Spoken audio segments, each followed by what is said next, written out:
The motor neuron releases acetylcholine, which triggers the release of sodium in the membrane.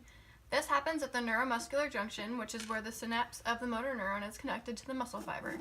At this point, the sodium will then trigger the release of calcium in the sarcoplasmic reticulum. The calcium will bind to the troponin, which is bonded to the tropomyosin, which will open the bonding site on the actin. With this bonding site open, the myosin head will attach to the bonding site. The myosin will then pull the actin. After the pull, the myosin's job is done, and the ATP attaches to the myosin head, which allows it to unbind from the bonding site on the actin.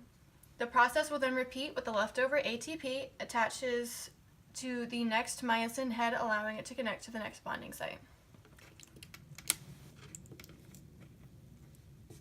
When a person dies, they will enter the stage of rigor mortis. At this stage, the body has stopped breathing and the muscles are in a constant state of contraction and are very rigid.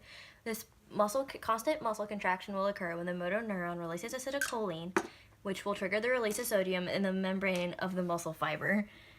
The sodium will travel to the sarcoplasmic reticulum and trigger the release of calcium, which will bond to troponin, which is bonded to tropomyosin, and it will uncover the bonding site on the actin.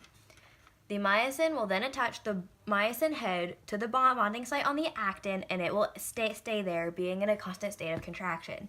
This occurs because the cells have stopped cellular respiration due to the lack of breathing of the body. Due to no ATP, because of the no cellular respiration, the cells are in a constant state of contraction.